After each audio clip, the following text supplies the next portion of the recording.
মন্ত্রিসভার সদস্যদের নিয়ে সাভার জাতীয় স্মৃতিসৌধে শ্রদ্ধা জানিয়েছেন প্রধানমন্ত্রী শেখ হাসিনা। এর আগে সকালে জাতির পিতা বঙ্গবন্ধু শেখ মুজিবুর রহমানের প্রতিকৃতিতে শ্রদ্ধা জানান তারা। পরে আওয়ামী লীগের সাধারণ সম্পাদক ওবায়দুল কাদের বলেন, মন্ত্রিসভায় অন্তর্ভুক্তির শর্ত দিয়ে মহাজোট গঠন করা হয়নি। সকাল 9:45টায় ধানমন্ডির 32 নম্বরে জাতির পিতা বঙ্গবন্ধুর প্রতিকৃতিতে ফুল দিয়ে শ্রদ্ধা জানান প্রধানমন্ত্রী শেখ হাসিনা।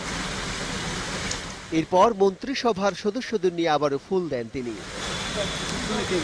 পরে বঙ্গবন্ধু জাদুঘরে কিছু সময় কাটান প্রধানমন্ত্রী। শ্রদ্ধা নিবেদনের পর আওয়ামী লীগের সাধারণ সম্পাদক ওবায়দুল কাদের দক্ষতা আর যোগ্যতার বিবেচনায় মন্ত্রিসভা গঠিত হয়েছে বলে সাংবাদিকদের জানান। জোট করার অর্থ এই নয় যে আমরা শর্ত দিয়েছি যে মন্ত্রী করতেই হবে, তাহলে জাতীয় পার্টি তো সেটা মেনে নিয়েছে, মহাজোট তো তাদের সঙ্গে হয়েছে। এখানে দলের কাজও কিছু লোক বেশি করে মনোনিবেশ করুক, সেই জন্য তাদের দায়িত্বের পরিবর্তন হতে পারে, হয়তো মন্ত্রী থেকে সব দায়িত্ব পালন করা যায় না। এরপর সাভারে জাতীয় স্মৃতিসৌধে প্রথমে ফুল দিয়ে শ্রদ্ধা জানান প্রধানমন্ত্রী শেখ হাসিনা।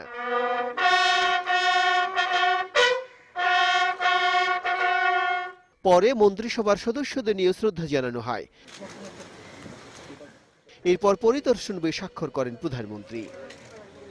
টানা তৃতীয়বারের মতো মন্ত্রিসভার সদস্যদের নিয়ে স্বাধীনতার বীর শহীদদের প্রতি শ্রদ্ধা জানালেন আওয়ামী লীগ সভাপতি প্রধানমন্ত্রী শেখ হাসিনা।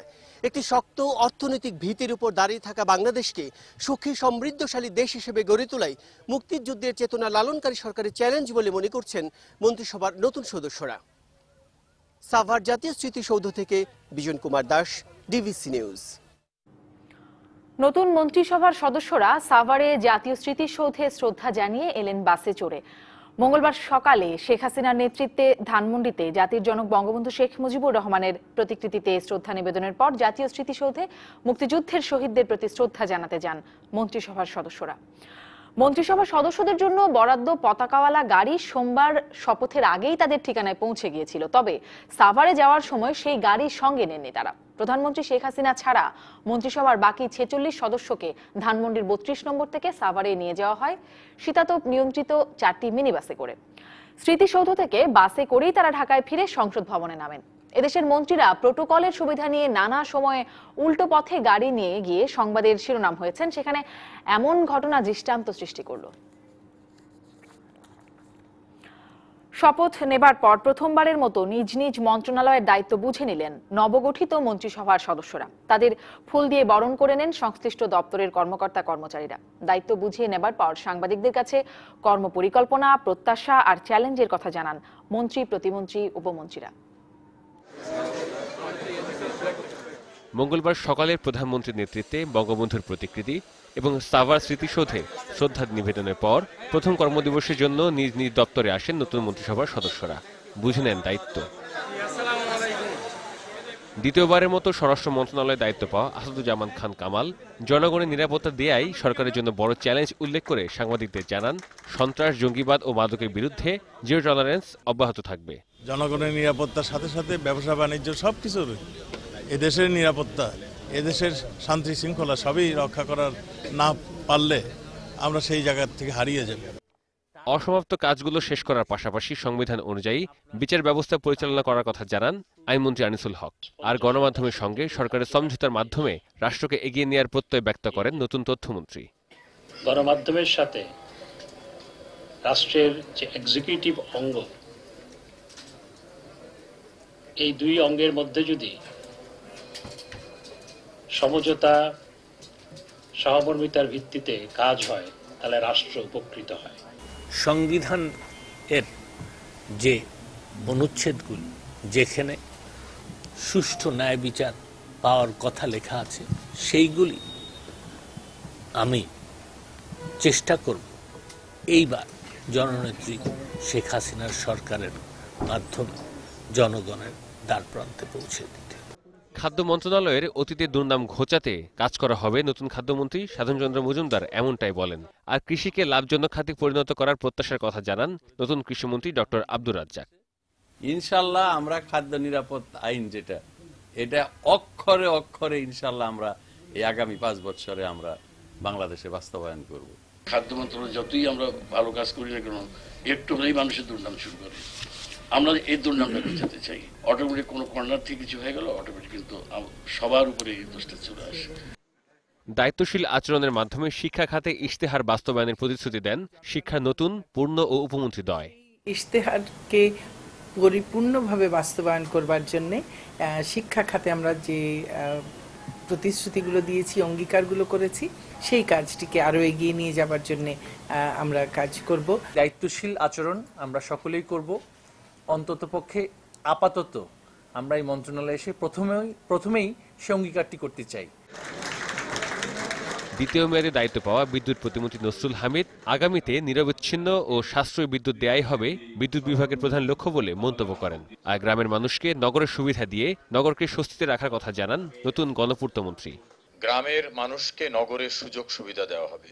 সেই সুযোগ সুবিধা দেওয়ার মধ্য দিয়ে আমরা উপচে পড়া ভিড়ের ঢাকা, চট্টগ্রাম, খুলনাকে একটু রিল্যাক্স করাতে চাই। কত সাশ্রয়ীভাবে, কত নিরবচ্ছিন্নভাবে সকলের কাছে আমাদের বিদ্যুৎ পৌঁছানো যায়, এই বিষয়টা মাথায় রেখে ইনশাআল্লাহ আমরা প্ল্যান করব। এদিকে রোহিঙ্গা ইস্যুসহ অমীমাংসিত সব বিষয়ে কার্যকর পদক্ষেপ নেয়া এবং আঞ্চলিক সম্পর্ক বৃদ্ধির পাশাপাশি অর্থনৈতিক কূটনীতির উপর জোর দেওয়ার প্রতিশ্রুতি দেন পররাষ্ট্র মন্ত্রণালয়ের মন্ত্রী ও প্রতিমন্ত্রী। সেই পার্টনারশিপটা আমরা চাই সলিড বেস, আমাদের ট্রাস্ট এবং সভরেন্টির বেসিসে। আমরা সেই বেসিসে আমাদের পার্টনারশিপটা ডেভেলপ করব। আমরা সামনের দিনে অর্থনৈতিক কূটনীতিতে শক্তিশালী একটি জায়গায় যাব বা অবস্থান নেব। তো সেই জায়গা থেকে আমাদের কাজও একটু অ্যালাইন হবে। অবশ্যই তার মূল কেন্দ্রবিন্দুতেই থাকবে প্রত্যাশা করি যে অর্থনৈতিক কূটনীতি। বিমানকে সার্ভিস ওরিয়েন্টেড করে এই খাতকে শক্তিশালী করতে সবাইকে ঐক্যবদ্ধ থাকার আহ্বান জানান এ মন্ত্রণালয়ের নতুন প্রতিমন্ত্রী। বাংলাদেশের লোকজন যারা বিদেশে আছে তারা দেশপ্রেমে উদ্বুদ্ধ সবাই। তারা চায় যে বাংলাদেশ বিমান ব্যবহার করি যাতে তাদের যাতায়াতটা সুগম হয়, আমরা যাতে ভালো সার্ভিস দিতে পারি, যে কোনো প্রাইভেট এয়ারলাইন্সের তুলনায় আমাদের সার্ভিস যাতে ভালো হয়, এই ব্যাপারে সচেষ্ট থাকতে হবে। নতুন মেয়াদে নতুন চ্যালেঞ্জ বাস্তবায়নে সবার সহযোগিতা কামনা করে নতুন মন্ত্রিসভা। Jewel Theotonius, DBC news, Dhaka. চতুর্থবারের মতো প্রধানমন্ত্রী হয়ে এবং নতুন মন্ত্রিসভা গঠনের পর জাতির জনক বঙ্গবন্ধু শেখ মুজিবুর রহমানের সমাধি সৌধে শ্রদ্ধা জানাতে আগামীকাল গোপালগঞ্জের টুঙ্গিপাড়ায় যাচ্ছেন শেখ হাসিনা। বুধবার সকাল 10টায় তেজগাঁও বিমানবন্দর থেকে হেলিকপ্টারে করে টুঙ্গিপাড়ার উদ্দেশ্যে রওনা দেবেন প্রধানমন্ত্রী। 10:40 টুঙ্গিপাড়ায় পৌঁছাবেন তিনি। সেখানে জাতির জনকের সমাধিতে শ্রদ্ধা নিবেদন করবেন। পরে বঙ্গবন্ধুর রুহের মাগফেরাত কামনা করে ফাতিহা পাঠ ও বিশেষ মোনাজাতে অংশ নেবেন শেখ হাসিনা। এ সময় নতুন মন্ত্রিপরিষদের সদস্যরাও বঙ্গবন্ধুর সমাধিতে শ্রদ্ধা নিবেদন করবেন। এদিকে প্রধানমন্ত্রী ও নতুন মন্ত্রিসভার সদস্যদের আগমন উপলক্ষে গোপালগঞ্জে জোরদার করা হয়েছে নিরাপত্তা ব্যবস্থা। আমাদের গোপালগঞ্জ থেকে নির্বাচিত মাননীয় সংসদ সদস্য শেখ হাসিনা প্রধানমন্ত্রী হিসেবে চতুর্থবারের মতো দায়িত্ব গ্রহণের পর জাতির পিতার প্রতি শ্রদ্ধা জানানোর জন্য আগামী 9 তারিখ বুধবার আসবেন। এ বিষয়ে আমাদের যাবতীয় প্রস্তুতি সম্পন্ন। আমরা আশাবাদী ইনশাল্লাহ এই আনন্দ ঘন অনুষ্ঠান অত্যন্ত সাফল্যের সাথে নিরাপদে নির্বিঘ্নে সুসম্পন্ন হবে। মন্ত্রিসভায় অধিক সংখ্যক নতুন সদস্যের অন্তর্ভুক্তিকে স্বাগত জানালেন বিশ্লেষকরা। তবে সরকারের নির্বাচনী ইশতেহার বাস্তবায়ন করতে হলে দক্ষ প্রশাসন জরুরি। এজন্য নবীন প্রবীণ মিলিয়ে মন্ত্রিসভা আরও শক্তিশালী হতে পারত বলেও মনে করেন কেউ কেউ। নিজ অভিজ্ঞতাকে কাজে লাগিয়ে সব মন্ত্রী কাজ করবেন বলে প্রত্যাশা তাদের। একাদশ জাতীয় নির্বাচনের পর সবার দৃষ্টি ছিল কারা থাকছেন মন্ত্রিসভায়। সোমবার মন্ত্রীদের শপথের মধ্য দিয়েই এর অবসান ঘটে। শেখ হাসিনার নেতৃত্বে 47 জনের মন্ত্রিসভায় 27 জনই প্রথমবারের মতো মন্ত্রী হলেন। মন্ত্রিসভা নিয়ে আলোচনার ঝড় উঠেছে রাজনীতিতে, এমনকি মহাজোটের মধ্যেও। তবে নবীনদের জায়গা দেওয়াকে স্বাগত জানিয়ে বিশ্লেষকরা বলছেন সরকারের নির্বাচনী ইশতেহারই হবে তাদের বড় চ্যালেঞ্জ। নতুনদের জন্য চ্যালেঞ্জটা হচ্ছে যে তারা তো কাজটা আগে করেনি, সুতরাং কাজটা করতে গিয়ে তারা কিছু বাধা বিঘ্নের সম্মুখীন হবে। প্রথম তাদের শিখতে হবে, দেখতে হবে, জানতে হবে, বিভ্রান্ত হতে পারে। তো মানে যে পরিস্থিতিতে সরকার গঠিত হয়েছে অর্থনৈতিক দৃষ্টিকোণ থেকে সেই পরিস্থিতিটা আমি বলবো মোটামুটি ইতিবাচক। এই ইতিবাচক অবস্থান থাকা সত্ত্বেও বেশ কিছু চ্যালেঞ্জ আছে। সাবেক তত্ত্বাবধায়ক সরকারের উপদেষ্টা বলছেন, দেশে সুশাসন প্রতিষ্ঠায় এবং দুর্নীতির বিরুদ্ধে জিরো টলারেন্স সরকারের এসব প্রতিশ্রুতি বাস্তবায়ন করতে হলে দক্ষ এবং অভিজ্ঞতার বিকল্প নেই। ব্যবসায়ী হিসেবে বোঝা একটা, আর মন্ত্রী হিসেবে পরিচালনা করা কিন্তু ভিন্ন জিনিস। তো আমি আশা পোষণ করতে চাই যে এই নতুনরা মন্ত্রীর পদে এসে তাদের যে পূর্ব অভিজ্ঞতা সেটাকে কাজে লাগিয়ে সফল হবেন, কারণ সফল না হওয়ার কোনো বিকল্প নাই। দক্ষ প্রশাসন যেটা শীর্ষে থাকে, প্রশাসনের শীর্ষে থাকে মন্ত্রিসভা, এই থাকা আবশ্যক। এবং সেটা অবশ্যই আমি এটা বলবো না যে এনারা পারবেন না, কিন্তু আরও ভালো পারতেন যদি প্রবীণ কিছু যারা হোলসেলভাবে যারা বাদ গেলেন তার মধ্যে কিছু যদি থাকতেন তাহলে এটা আরও ভালো হতো। মন্ত্রীরা গণতান্ত্রিক ব্যবস্থা কায়েমের ব্যাপারে ভূমিকা রাখবেন বলেও আশাবাদী তারা। দুর্নীতির বিরুদ্ধে জিরো টলারেন্সের কথা। কাউসার চৌধুরী কুমু, ডিবিসি নিউজ, ঢাকা। নির্দলীয় নির্বাচন কমিশনের অধীনে পুনর্নির্বাচনের দাবিতে জাতীয় সংলাপ করবে জাতীয় ঐক্যফ্রন্ট। এছাড়া নির্বাচনী ট্রাইব্যুনালে মামলা করা ও নির্বাচনের সময় যেখানে সহিংসতা হয়েছে সেখানে গণসংযোগের কর্মসূচি ঘোষণা করা হয়েছে। মঙ্গলবার বিকেলে রাজধানীর বেইলি রোডে ডক্টর কামাল হোসেনের বাসায় জাতীয় ঐক্যফ্রন্টের বৈঠকে এসব সিদ্ধান্ত হয়। তবে জাতীয় সংলাপ কবে থেকে শুরু হবে সে বিষয়ে নির্দিষ্ট করে কিছু জানানো হয়নি। বৈঠক শেষে ঐক্যফ্রন্টের প্রধান ডক্টর কামাল বলেন, 30শে ডিসেম্বর একাদশ জাতীয় সংসদ নির্বাচনে দেশের মালিক জনগণের সাথে প্রতারণা করেছে নির্বাচন কমিশন। বিএনপি মহাসচিব মির্জা ফখরুল ইসলাম আলমগীর এ সময় দাবি করেন, সরকারি মদতপুষ্ট বাহিনী দ্বারা ভীত সন্ত্রস্ত হয়ে জনগণ ভোট দিতে পারেনি। যে নির্বাচন আমরা আশা করেছিলাম, জনগণ যে নির্বাচনের মধ্যে দিয়ে তারা আসলে তাদের প্রতিনিধি বাছাই করতে পারত, সেই তো হয় নাই। আর আমাদের যে কর্মসূচি নেওয়া হয়েছে যে একটা জাতীয় সংলাপ হবে, নির্বাচনী ট্রাইব্যুনালে দ্রুত মামলা করার জন্য ব্যবস্থা গ্রহণ করা হবে এবং এফেক্টেড যে সমস্ত এলাকাগুলো আছে, কনস্টিটিউয়েন্সিগুলো আছে, সেগুলোতে ঐক্যফ্রন্টের নেতৃবৃন্দ সফর করবেন। জনগণকে সঙ্গে নিয়ে তারা পরবর্তী কর্মসূচি এবং তাদের দাবি যে আপনার একটা নিরপেক্ষ সরকার অধীনে নির্বাচন, সেই দাবিকে আরো জোরদার করবেন। সানজি স্টেইনলেস স্টিল ইন্ডাস্ট্রির সৌজন্যে ডিবিসি সংবাদে আরো থাকছে। কিশোরগঞ্জে সহপাঠী ও বখাটেদের ছুরিকাঘাতে প্রাণ গেল এক এসএসসি পরীক্ষার্থীর। ছাত্রকে বাঁচাতে গিয়ে আহত হয়েছেন এক শিক্ষক। একাদশ জাতীয় সংসদ নির্বাচনে অংশ নেওয়া প্রার্থীদের হলফনামায় সম্পদের তথ্যের অসঙ্গতি ধরা পড়লে 1 সপ্তাহের মধ্যে ব্যবস্থা নেওয়া হবে বলে জানিয়েছেন দুদক চেয়ারম্যান ইকবাল মাহমুদ। বিকেলে দুদক কার্যালয়ে সংবাদ সম্মেলনে একথা জানান তিনি। হলফনামায় কালো টাকার তথ্য থাকলে কোনোভাবেই কেউ ছাড় পাবে না বলে জানান তিনি। যারা কালো টাকার সন্ধান দিয়েছে তাদেরকে আমরা ছাড়ব না। আমরা সবাইকে একই পাল্লা মাপতে চাই এবং আমরা উইল হান্ট এভরিবডি। এবং সরকারের যে অঙ্গীকার, আমরা সরকারের পূর্ণ সমর্থন পেয়েই আমরা basically we will act accordingly. আগামী 1 মাস 2 মাসের মধ্যে দুর্নীতি বন্ধে দৃশ্যমান অগ্রগতি দেখবেন আপনি। চলতি মাসের মধ্যেই পোশাক কর্মীদের মজুরি সংশোধনের উদ্যোগ নিয়েছে শ্রম মন্ত্রণালয়। এজন্য মালিক ও শ্রমিক পক্ষের 5 জন প্রতিনিধি নিয়ে কমিটি গঠন করা হবে। মজুরি সংশোধনের দাবিতে চলমান শ্রমিক বিক্ষোভের মুখে বৈঠক করে এমন সিদ্ধান্ত নিয়েছে ক্রাইসিস ম্যানেজমেন্ট কমিটি। শুরুটা হয়েছিল নির্বাচনের আগেই নারায়ণগঞ্জ আর গাজীপুরে।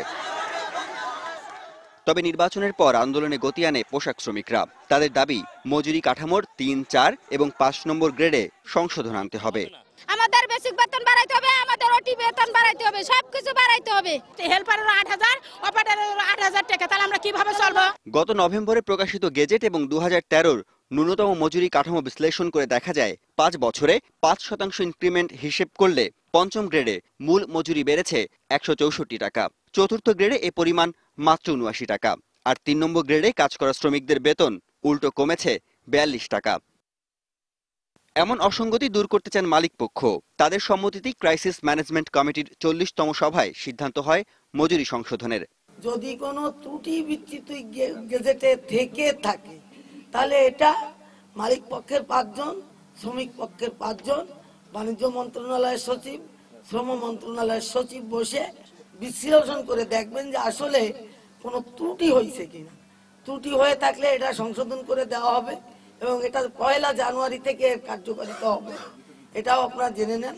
সুতরাং সেই সাথে বুধবার থেকে শ্রমিকদের কাজে যোগ দেওয়ার আহ্বান জানিয়েছেন তিনি। Arifur Rahman, DBC news, Dhaka. DBC সংবাদে নিচ্ছে একটা বিরতি, সাথে থাকুন।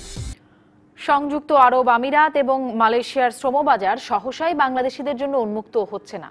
সংশ্লিষ্টরা বলছেন, কূটনৈতিক তৎপরতা এবং সমন্বয়ের অভাবে শ্রমশক্তি রপ্তানির বড় বাজারে ঢুকতে পারছে না বাংলাদেশ। ফলে জীবিকার তাগিদেই মানুষ ছুটছে রাজনৈতিক সংকটে থাকা ইরাক কিংবা লেবাননের মতো দেশে।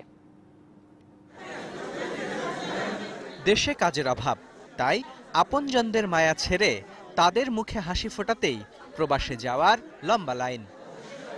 শ্রমের বিনিময়ে প্রবাসে আয়ের প্রায় পুরোটাই দেশে পাঠান এই সাধারণ মানুষেরা।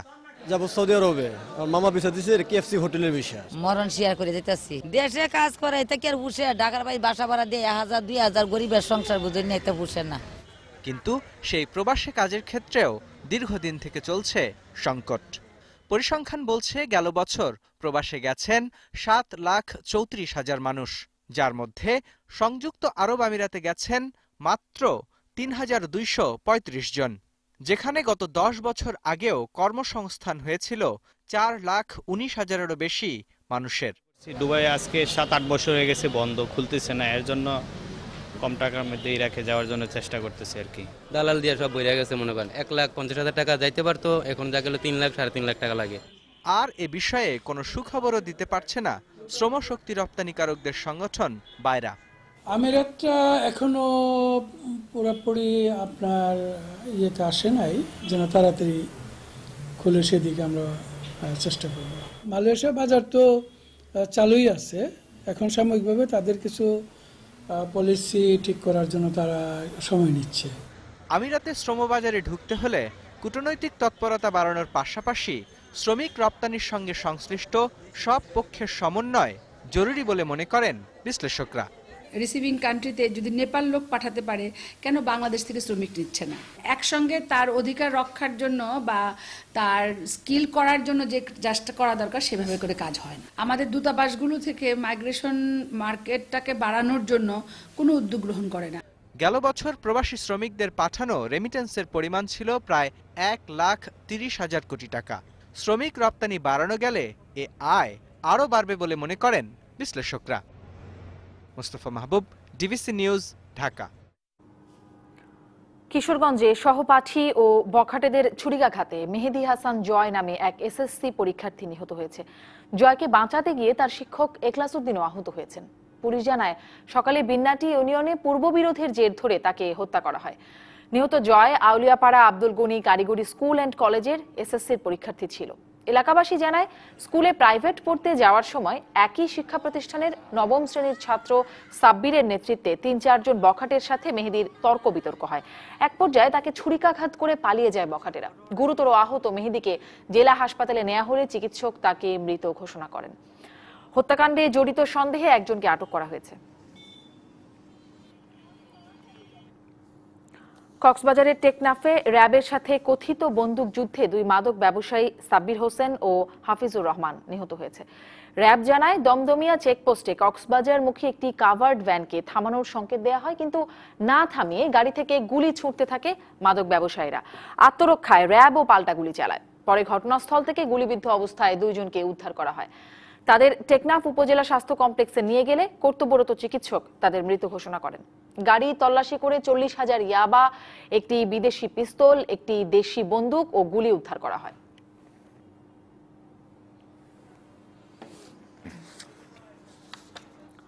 রংপুরের মোমিনপুর থেকে জেএমবির উত্তরবঙ্গের প্রধান সমন্বয়ক আব্দুর রহমান বিশ্বাস সহ 4 জেএমবি সদস্যকে গ্রেপ্তার করেছে র্যাব।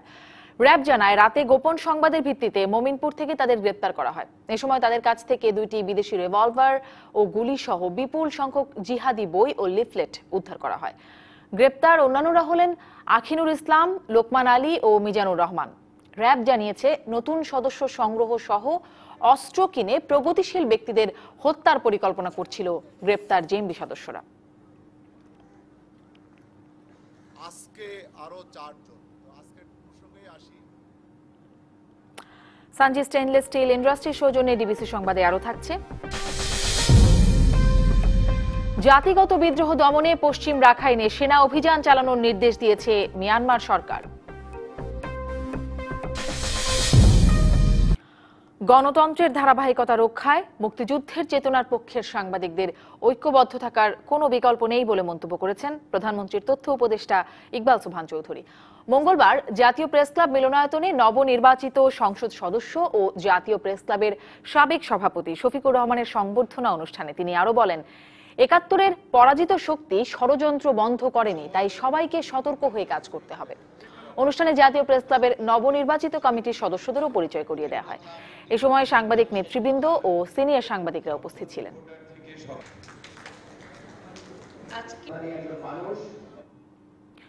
আওয়ামী লীগের সাবেক সাধারণ সম্পাদক বরেণ্য রাজনীতিবিদ সৈয়দ আশরাফুল ইসলামের স্মরণে মিলাদ ও দোয়া মাহফিল অনুষ্ঠিত হয়েছে। বাদ আসর রাজধানীর অফিসার্স ক্লাবে আয়োজিত অনুষ্ঠানে রাষ্ট্রপতি মোহাম্মদ আব্দুল হামিদ, আওয়ামী লীগের সাধারণ সম্পাদক ওবায়দুল কাদের অংশ নেন। এছাড়া পরিবারের সদস্য, দলের নেতাকর্মী ও শুভানুধ্যায়ীরা মিলাদে অংশ নিয়ে সৈয়দ আশরাফের বিদেহী আত্মার মাগফিরাত কামনা করেন। গত বৃহস্পতিবার সৈয়দ আশরাফ ব্যাংককের একটি হাসপাতালে মারা যান। শনিবার তাঁর মরদেহ দেশে আনা হয়। পরের দিন ঢাকা, কিশোরগঞ্জ, ময়মনসিংহে জানাজার পর সর্বোচ্চ রাষ্ট্রীয় মর্যাদায় তাকে বনানী কবরস্থানে দাফন করা হয়।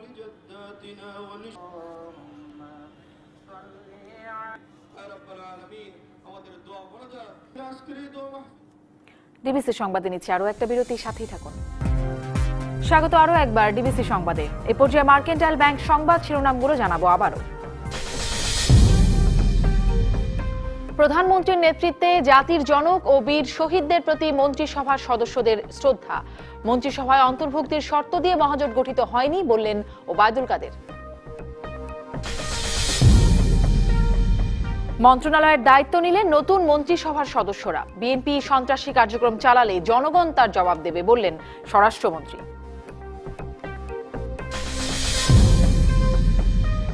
একাদশ জাতীয় সংসদ নির্বাচনে অংশ নেয়া প্রার্থীদের হলফনামায় অসঙ্গতি ধরা পড়লে 1 সপ্তাহের মধ্যে ব্যবস্থা, জানালেন দুদক চেয়ারম্যান। এবং আজও বিভিন্ন জায়গায় শ্রমিকদের বিক্ষোভ। কাল থেকে কাজে যোগ দেওয়ার আহ্বান শ্রম প্রতিমন্ত্রীর। মজুরি কাঠামোয় অসঙ্গতি থাকলে 1 মাসের মধ্যে সমাধানের প্রতিশ্রুতি।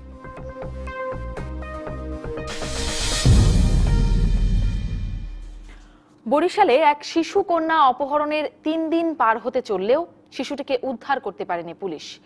প্রথমে 40,000, পরে 4 লাখ টাকা মুক্তিপণ দাবি করে অপহরণকারীরা। পুলিশ সন্দেহভাজন 4 জনকে আটক করেছে। টাকাল দিলে পুটুরে লইয়েছি পেশকার বাড়ির ভিতর দিয়া, পুটুরে নিতে হইলে 40,000 টাকা লাগবে। এক মায়ের এ আহাজারি তার সন্তানের জন্য।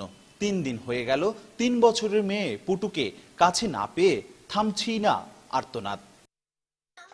বরিশাল শহরের কলেজ রো এলাকার নিম্নবিত্তের বাসিন্দা বিনয় ও চায়না সমদ্দার দম্পতির 3 বছরের মেয়ে দীপা রানী পটু। গেল রোববার থেকেই শিশুটিকে পাওয়া যাচ্ছে না। মোবাইলে কে বা কারা মুক্তিপণ দাবি করেছে মেয়েটির বাবার কাছে। 10টার পর থেকে খুঁজি, তারপর আমরা পুলিশে কমপ্লেন দিছি। পুলিশ আমাদের সাথে অনেক চেষ্টা করছে। এখন তো স্যার বাচ্চার কোনো আমি পাই না। 40,000 টাকা দিলে আমার বাচ্চাটা ফেরত দেবে। বিকাশের মাধ্যমে মুক্তিপণের টাকা না দিলে শিশুটিকে হত্যার হুমকি দেয় অপহরণকারীরা। শিশুটি এখনো উদ্ধার না হওয়ায় ক্ষোভ স্বজনদের। আজকে 3 দিন হলো পুটিকে পাওয়া যাচ্ছে না। আমরা চাই পুটির মার কোলের কাছে যেন পুটি তাড়াতাড়ি ফিরে আসে, ও যেন সুস্থভাবে কি জানি আসে। আর যারা কি জানি কে হুমকি দিছে ওরা যেন কি জানি সবকিছু স্বীকার করে। হুমকি দাদাকে আটক করা হয়েছে জানিয়ে শিশুটিকে উদ্ধারের সর্বাত্মক চেষ্টা চালাচ্ছে বলে জানায় পুলিশ। তাদেরকে জিজ্ঞাসাবাদ করতেছে। বাচ্চাটিকে আসলে না পাওয়া পর্যন্ত আমাদের সম্পূর্ণ সাকসেসফুল বলা যাবে না। যখনই বাচ্চাটিকে আমরা পাবো তখনই আমাদের আসলে তদন্তের কার্যক্রমের সফলতা আসবে। আশা করি ইনশাআল্লাহ আমরা খুব শীঘ্রই এই ব্যাপারে সফল হব। পুলিশি তৎপরতায় আদৌ কি ফিরবে পটু, এমন প্রশ্ন ঘুরপাক খাচ্ছে পরিবার, স্বজন ও প্রতিবেশীদের মধ্যে। অপূর্ব অপু, ডিবিসি নিউজ, বরিশাল। মাদারীপুরের কালকিনির চার ঝাউতলায় পুকুরে ডুবে কানিজ ও রুশান নামে দুই শিশুর মৃত্যু হয়েছে। নিহত দুই শিশু মামাতো ও ফুফাতো ভাই বোন। স্বজনরা জানান, দুপুরে খেলতে গিয়ে বাড়ির পাশের একটি পুকুরে পড়ে যায় কানিজ ও রুশান। পরে পরিবারের লোকজন তাদের খোঁজাখুঁজি শুরু করে। এক পর্যায়ে প্রথমে কানিজ ও পরে রুশান পানিতে ভেসে ওঠে। গুরুতর অবস্থায় ওই দুই শিশুকে কালকিনি উপজেলা স্বাস্থ্য কমপ্লেক্সে নেওয়া হলে চিকিৎসক তাদের মৃত ঘোষণা করেন।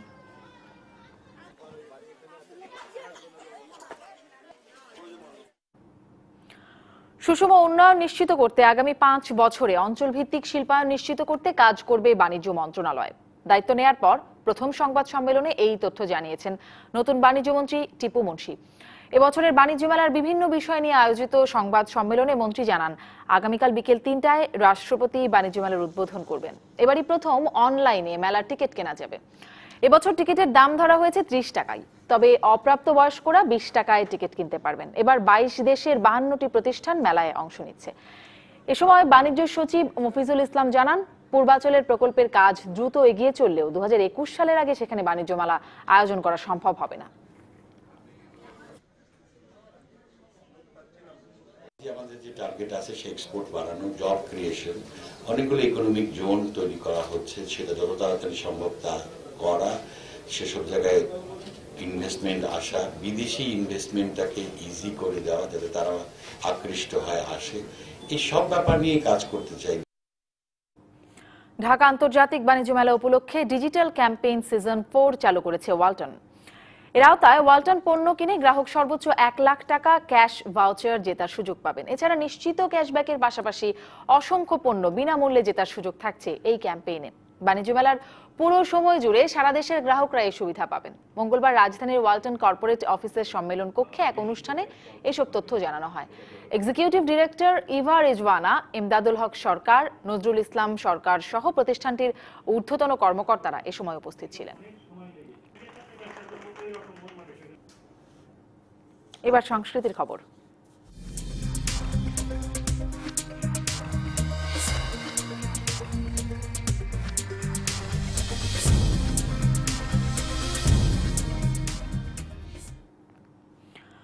200 বছর আগে ঝাড়খণ্ড থেকে বাংলাদেশের সুন্দরবনে চলে আসা নৃগোষ্ঠী মুন্ডাদের সাংস্কৃতিক টানাপোড়েন নিয়ে নির্মিত প্রামাণ্যচিত্র খুঁটি।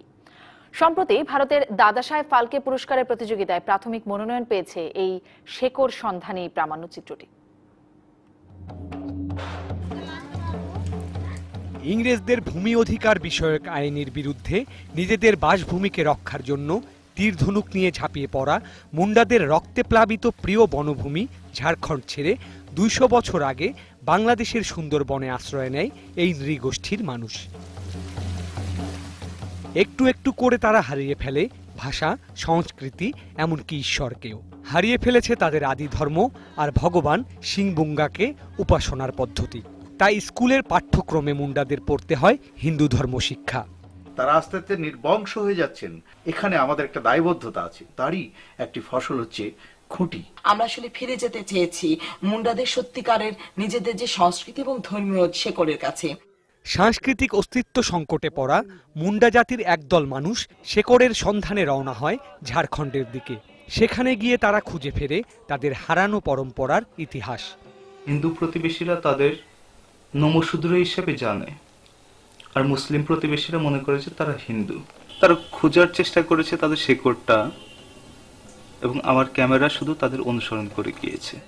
সুন্দরবন থেকে ঝাড়খণ্ড মুন্ডাদের এই শেকড় সন্ধানী যাত্রায় সঙ্গী হয়ে জহিরুল হাসানের নির্মিত প্রামাণ্যচিত্র খুঁটি দাদাসাহেব ফালকে পুরস্কারের প্রতিযোগিতায় প্রাথমিক মনোনয়ন পেয়েছে।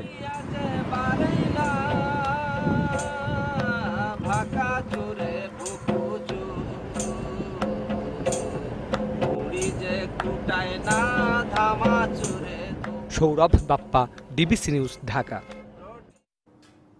ডিবিসি সংবাদে নিচ্ছে আরো একটা বিরতি, সাথেই থাকুন। স্বাগত আরো একবার ডিবিসি সংবাদে। এবারে জানাবো স্ট্যান্ডার্ড ব্যাংক আন্তর্জাতিক খবর।